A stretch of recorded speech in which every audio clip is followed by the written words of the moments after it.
జరుగుతున్నాయి కాబట్టి కాంగ్రెస్ పార్టీకి సంబంధించినవి, ప్రభుత్వానికి సంబంధించిన గ్రామ సభల్లో ప్రజలు ఎలాంటి సమస్యలు మీ దృష్టికి తీసుకొస్తున్నారు? మెయిన్గా ఇప్పుడు 4 స్కీమ్స్ పైన మేము మాట్లాడుతున్నాం. ఫస్ట్ గ్రామ సభగా వాళ్ళు చాలా మంది పెన్షన్స్ గురించి మాట్లాడుతున్నారు. దాని తర్వాత మహిళలకు 2500 రూపీస్ ఇస్తామని చెప్పినాము. ఆ స్కీమ్స్ మేము చెప్పినాం కదా, అవి కూడా అడుగుతున్నాం, చెప్తున్నాము. 1 by 1 వీళ్ళు ఇంప్లిమెంట్ చేస్తున్నాము. ఈ 4 స్కీమ్ ఇప్పుడు ఇంప్లిమెంట్ అవుతున్నాయి. ఆల్రెడీ రైతు రుణమాఫీ కూడా చేసినాం. కొంతమందికి కాలేదనేది కూడా మేము ఎందుకు కాలేదనేది కూడా చెప్పినాం. ఎందుకంటే లింకింగ్ ఆఫ్ బ్యాంక్ అకౌంట్స్ కానీ ఆధార్ కార్డు ఇవి మిస్ మ్యాచ్ అయినవి కూడా కొన్ని కాలేదు. అవి కూడా చెప్పినాము. ఆల్మోస్ట్ 269 crores నా జడ్చల కాన్స్టిట్యున్సీకి రుణమాఫీ జరిగింది. ఓకే, 269 crores 32,000 మందికి రుణమాఫీ జరిగింది. జరిగింది ఎంతమందికి? 2 లక్షల మంది, 3,000 మందికి. సో టీఆర్ఎస్ వాళ్ళ టార్గెట్ ఏంది? 32,000 మందికి ఇచ్చిన గురించి మాట్లాడరు. 3,000 మందికి రాలేదు కదా, 3,000 మందికి రాలేదు కదా. నేను అదే అంటున్నాను. అరే 32,000 మందికి మీకు రుణమాఫీ జరుగుతానేమో, మీరు థ్యాంక్స్ కరెక్ట్గా బయటకు వచ్చి చెప్తారు. ఎందుకంటే వాళ్ళు కూడా మేము ఎందుకు వచ్చి చెప్పుకోవాలి? ఎవరైనా ఏముంటుంది రుణమాఫీ నాకు వచ్చిందని వేరే వాళ్ళు అంటారు, అరే నీకు రుణమాఫీ అయింది కదా అని అంటారు. చెప్పుకోరు వాళ్ళు. ఈ 3,000 మంది వల్ల వాళ్ళు ఇష్యూస్ చేస్తారు. నేను అది కూడా అంటున్నాను, 3,000 మంది కూడా ఇష్యూస్ ఏమైనా కూడా మేము సార్ట్అవుట్ చేస్తున్నాం. మేము ఖచ్చితంగా వాళ్ళకు కూడా నిర్ణయం తీసుకుంటాం, వాళ్ళకు కూడా జరుగుతుంది. వాళ్ళకి కానీ ఏ రీజన్, కొంతమంది ఎంప్లాయీస్ ఉండొచ్చు, అవన్నీ మేము వాళ్ళకి బయట తెలియదు కదా. అందుకే ఈ గ్రామ సభలు అన్ని నోటీస్ బోర్డ్స్ పైన అతికేసాం. ఎంతమందికి రుణమాఫీ అయింది, ఏ గ్రామాలకు ఎంత అయింది అనేది నోటీస్ బోర్డులో పెట్టినాం. దాని తర్వాత వేరే స్కీమ్స్, బస్సెస్ మహిళలకి అది ఫ్రీ ఉంటే కూడా ఒక్క ఇద్దరితో వీడియోలు పెట్టిస్తారు. మాకు ఎందుకు కావాలి, మాకు సీట్ లేదని.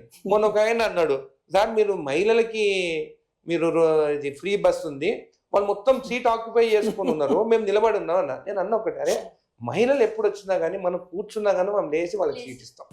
టికెట్ కొన్నప్పుడు కూడా ఈ రోజు కొత్తగా ఎందుకు మాట్లాడుతున్నారు? వాళ్ళు కూర్చుంటారు అంటే మీరు మహిళలను లేపి మీరు కూర్చోవాలనుకుంటారు. ఇది కరెక్ట్ కాదు. బస్సు ఫ్రీ అనేది మాకు ఫ్రీ కావాలని మీరు అడగండి. అది అడగొచ్చు మీరు, వాళ్ళకే ఫ్రీయా మాకు మొగోళ్ళకి లేదా అని. వాళ్ళు కూర్చుంటున్నారు అనేది మాత్రం తప్పు. మహిళలు కూడా మాకు ఫుల్ అయిపోయిన సీట్లు లేవని అంటున్నారు. ఒక్కటి ఏంటంటే, ఆ రోజు ఎలక్షన్స్ ముందు కూడా చెప్పినాం, మీ కూతురు దగ్గర పోవాలంటే మీకు టికెట్ పైసలు ఉంటుంది. మీ గుడికి పోవాలంటే కూడా మీకు మీరు యాదాద్రికి పోవాలన్నా కానీ కూడా, మీరు 1000 పిల్లర్స్ దగ్గర వరంగల్ పోవాలన్నా కానీ కూడా, మీరు భద్రాచలం పోవాలి, ఇప్పుడు ఫ్రీగా పోవచ్చు మీరు మహిళలు. ఏముంది ఇప్పుడు మహిళలతో పోతే మా హస్బెండ్ ఒకటే కదా టికెట్. కాబట్టి దాని గురించి అంత లేదు. మీరు కావాలని అది ఇష్యూ క్రియేట్ చేస్తుంది తప్ప యాక్చువల్గా ఇష్యూ అనేది లేదు. ఏదో ఒకటి వేయాలి కదా రూలింగ్ పార్టీ మీద. కాదు, వాళ్ళు చేసినవి ఏమీ లేవు, అవి చెప్పరు. మనం చేయని 6 పథకాలు చేయలేదు, ఇంకా 6 పథకాలు రాలేదని మాట్లాడుతున్నారు. ఇప్పుడు ఇళ్ళ గురించి మాట్లాడుతుంటే ఇది మాట్లాడుతున్నారు. వాళ్ళు ఏం చేసినారు? వాళ్ళు చెప్పిన ఒక్కటన్నా చేసిండ్రా? మీకు కూడా తెలుసు, దళితుని సీఎంఏ అన్నారు. దళితుని సీఎం చేస్తున్నా ఎందుకు అడుగుతలేరు? ఇంటింటికి ఉద్యోగం అన్నారు, ఇచ్చినారా వాళ్ళు? దళితులకు 3 ఎకరాలు అన్నారు, చాలా 3 ఎకరాలు ఇచ్చిందా? నిరుద్యోగ వృత్తి 3,000. నేను అదే అంటాను శశికళ గారు, ఏదైతే వాళ్ళు చెప్పారో అవన్నీ చెయ్యలేదు కాబట్టి ఆ ప్రభుత్వాన్ని కాదనుకున్నారు, కాంగ్రెస్ ప్రభుత్వాన్ని ఎంచుకున్నారు. బట్ ఇప్పుడు కాంగ్రెస్ ప్రభుత్వం మరి ఏం చేస్తా అనేది అడుగుతారు. 1 year కదా, 10 ఏళ్ల నుంచి మీరు ఎందుకు అడగలేదు? 10 ఏళ్ల నుంచి ఎవరు అడగలేదు కదా. ఎవరైనా అడిగిండ్రా? వాళ్ళు ఏం చెప్తే అది భయపడుతున్నారు, అడగలేదు. మనకి ఇప్పుడు వాళ్ళకి ధైర్యం వచ్చింది, వినేవాళ్ళు ఉండారు కాబట్టి. అది చెప్పండి. 1 by 1 స్కీమ్స్ ఇంప్లిమెంట్ అన్ని చేస్తానే ఉన్నారు. ఎందుకు చేయలేదు? అన్ని చేస్తున్నారు. ఇప్పుడు రేషన్ కార్డులు వాళ్ళు ఉన్నారు, ఇన్నేళ్ల నుంచి ఉన్నారు. రేషన్ కార్డు ఎవరికి కొత్తగా ఇవ్వలేదు. ఇప్పుడు గ్రామ సభ గురించి మీరు మాట్లాడినారు కదా, ఈరోజు మేము గ్రామ సభ పెట్టి గ్రామ సభలో పేర్లు రీడ్ చేసి ఈ పేర్లున్నాయి, ఇంకేమేమి పేర్లున్నాయి అని అడుగుతున్నాం. వాళ్ళు ఏం చేసేది, వాళ్ళు ఇంట్లో లోపలికి పోయి మీరు ఎలక్షన్స్ ఉన్నాయి, మీ పేరు టిక్ చేస్తాము, నువ్వు ఓటేస్తావు భయపడిచ్చేది. కానీ ఇవ్వకపోయేది, మీకు ఇంకో ఇండ్లు శాంక్షన్ చేస్తాం. మా ఎలక్షన్స్ ముందు కూడా 3,500 ఇండ్లు మేమే శాంక్షన్ చేస్తామని కావాలని ఊర్లో లిస్టు పెట్టుకొని తిరిగినారు. ఎక్కడ శాంక్షన్ అయింది? రేషన్ కార్డు 10 years నుంచి ఇవ్వలేదు. ఈరోజు మేము ఓపెన్ గా పెట్టినాము. పబ్లిక్ లకు పోయి నేను కూడా ఎలక్షన్స్ ముందు, అంటే ఇది వస్తో రాదు నాకు తెలియదు, అప్పుడు పబ్లిక్ లో నేను ఏమని మాట్లాడాను, రేపు మేము గ్రామ సభలు పెడతాము, మీ ముందుకు వస్తాము, మిమ్మల్ని అడుగుతాము, మీరు ఆమోదం తెలిపిన తర్వాతనే ఇస్తాం, మేము సీక్రెట్గా అనేది ఉండదు, ఏ పార్టీ అనేది చూడదు, నిజంగా పేదవాడ ఇల్లు లేదా ఇల్లు ఇస్తాం. ఈ రోజు కూడా అదే మెసేజ్ నేను నా కాన్షియస్ మా వాళ్ళకు కూడా చెప్తున్నాను. కొంతమంది వచ్చేది చెప్తారు, వాళ్ళు టీఆర్ఎస్ వాళ్ళు, వాళ్ళకి ఇల్లు ఇవ్వద్దు, మనం సతాయించి మనకు ఓటు కట్ చేయపోయారంటారు. అట్లొద్దు. పాపం మనం రాజకీయాలు చేసేదానికి వాళ్ళకి ఎందుకు ఇబ్బంది పెట్టాలి? పేదవాళ్ళకి నిజంగా ఇల్లు లేదా రాయండి, వాళ్ళ పేరు ముందు రాయండి, మనోళ్ళు అందరు కలిపి రాయండి. బీజేపీ వాళ్ళు రండి, టీఆర్ఎస్ వాళ్ళు రండి, సిపిఐ రండి, అందరు రండి. మీరు ఎవరు లేవో మీరు కూడా ఇవ్వండి పేర్లు, మీరు కూడా సంతకాలు పెట్టండి, అక్కడ ఆమోదం తెలపండి గ్రామ సభలో. రానప్పుడు అడగండి నన్ను. ఇదే ఒక ఇష్టమ్మా. ఇల్లు కాలిపోయింది పోలపల్లి, వాళ్ళకి ఇల్లు కాలిపోయింది, వాళ్ళకి ఏం లేదు, రేకులు. నిన్న కాదు మొన్న వచ్చింది నాకు భార్య బట్టి ఇద్దరు. వాళ్ళు టీఆర్ఎస్ వాళ్ళు. నేను టీఆర్ఎస్ వాళ్ళని నేను అనుకోలేదు. టీఆర్ఎస్ వాళ్ళని తెలిసింది నాకు. కానీ నేను వాళ్ళకి ఎంఆర్ఓ దగ్గర పోయి వాళ్ళు కాలిపోయినందుకు గవర్నమెంట్ పైసలు ఇస్తారు. ఇల్లు మొత్తం కాలిపోయింది, ఏం లేదు, రేకులది. కానీ ఆ అమ్మాయి ఊరంటే మా ఊరు ఆడబడుసు, ఈ ఊరు ఆడబడుసు. హస్బెండ్ వచ్చి పోలేపల్లి, వాళ్ళు పక్కా టీఆర్ఎస్. కానీ వాళ్ళు ఏం చేయలేదు. వాళ్ళు ఇన్ని రోజులు ఉన్నారు, వాళ్ళు రేకులు దాంట్లోనే ఉండి టీఆర్ఎస్ ప్రభుత్వానికి దాంతోనే ఉన్నారు కదా, వాళ్ళ ప్రభుత్వంలోనే వాళ్ళతోనే ఉన్నారు వాళ్ళు. కానీ వాళ్ళకి ఉట్టి రేకులు, ఎంత లేదు రేకులు, చిన్న రేకులు ఉంది. ఇల్లు చూపించినారు ఫోటో, అది కాలిపోయింది. వాళ్ళు టీ అమ్ముకుంటారు భార్య భర్త. నా దగ్గరకు వచ్చినారు, మన ఊరు కదా అని. వాళ్ళ అన్నది వాళ్ళ తమ్ముడు ఇక్కడే ఉంటాడు, మా దగ్గరనే ఉంటాడు, ఎలక్ట్రీషియన్. తమ్ముడు పోయి తీసుకొని వచ్చినాడు వాళ్ళ అక్కని. ఇంత పేద స్థితి, వాడు చెప్పలేక వాళ్ళు వెళ్ళిపోయినాక నాకు చెప్పిండు, అమ్మా మా అక్క కానీ మా బావమరిది టీఆర్ఎస్ఏ, కానీ మీరేమన్నా అనుకుంటారని నేను చెప్పలేదు, ఇప్పుడు చెప్తున్నా వాళ్ళు పోయినాక అని అన్నాడు. నాకు అవన్నీ ఏం లేదు, టీఆర్ఎస్ ఎవరికైనా ఇవ్వాల్సింది, ఇల్లు కాలిపోయింది కాబట్టి ఎంఆర్ఓ దగ్గర పోయి ఆ ఫోటో తీసుకొని పోయి మా క్యాంప్ ఆఫీస్కి పంపించి. అవన్నీ అనిరుద్ధి కూడా తెలియదు నేను చేసేటి కొన్ని చెప్పను. వాళ్ళకి సాయం అందిందా? వాళ్ళకి సాయం అందిందా? ఇప్పుడే కదా మరి నిన్ననే పోయినా, ఈ 26 అయిపోతుంది చేయమని చెప్పిన. అట్లా మేము కావాలంటే మేము దౌర్జన్యాలు చేసేవాళ్ళు అయితే వాళ్ళకి చేయం కదా, వెళ్ళిపోమని చెప్తా నేను. మీ ఎందుకు చేయాలని అడుగుతా, మాకు వేయలేదు కదా, మీరు టీఆర్ఎస్ కదా అని అడుగుతా కదా నేను.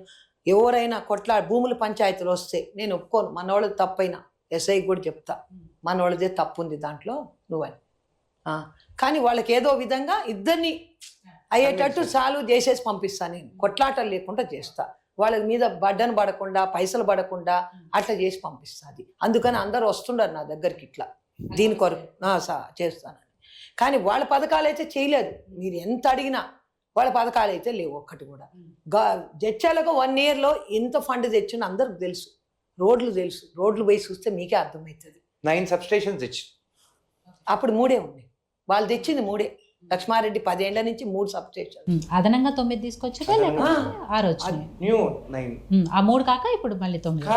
అది వేరే. ఆయన 10 years 3 substations, నేను ఈ 1 year లో 9 substations. ఓకే, అదే ఇంకా 132 kV ప్రపోజల్ పెట్టినాం. అది వచ్చిందంటే మాకు ఇంకా 50 years వరకు జడ్చర్ల కాన్స్టిట్యున్సీలో పవర్ ప్రాబ్లమ్స్ అనేది ఉండదు, 50 years వరకు.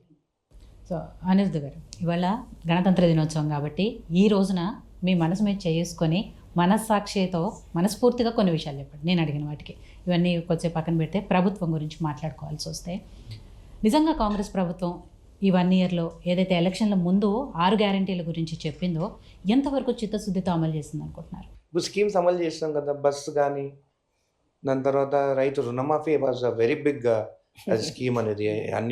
అంతమందికి 32 లక్షల మందికి రుణమాఫీ అనేది it is a very big decision. మేమందరం కూడా అన్నాము, కాస్త రుణమాఫీ 1 year ఆపి ఈ స్కీమ్స్ రైతు భరోసా ఇవన్నీ ఇద్దాము, ఆ తర్వాత ఇద్దామంటే సీఎం గారు లేదు మనం ప్రామిస్ చేస్తాం రుణమాఫీ చేస్తామని చెప్పేసి. It was a very big decision, అది చేస్తాం. అది కూడా వాళ్ళకి నిద్ర పడతలేదు వాళ్ళకి, ఎందుకంటే వాళ్ళు 10 years వాళ్ళు ఎప్పుడు రుణమాఫీ చేయలేకపోయినారు. అదే ఆ పెద్ద డిసిషన్. ఇప్పుడు అది అయిపోయింది కాబట్టి ఇవన్నీ ఇప్పుడు స్కీమ్స్ అన్ని ఇంప్లిమెంట్ అవుతాయి. బర్డెన్ మా స్టేట్ కూడా చాలా బర్డెన్ ఉంది కదా, ఫైనాన్షియల్ బర్డెన్ చాలా, లోటు బడ్జెట్ లో ఉన్నాము, ఇవన్నీ ఉన్నాయి కాబట్టి we should overcome that. Financials ఇప్పుడు దావోస్ పోయినారు, they got many companies are coming, revenue పెంచుకోవాలి, కాబట్టి స్కీమ్స్ ఇంప్లిమెంట్ చేయాలి. డెఫినెట్గా 1 by 1 will implement. Ration card it's a big decision. ఎంతమందికి ఇప్పుడు they are saying around 40 lakhs పీపుల్కి రేషన్ కార్డు ఇస్తాం. మాకు ఇంకా 2 days అయితే మొత్తం లిస్ట్ కూడా వస్తుంది ఎంతమందికి వస్తుంది అనేది. వాళ్ళు ఎందుకు ఇవ్వలేకపోయినారు రేషన్ కార్డు ముందు?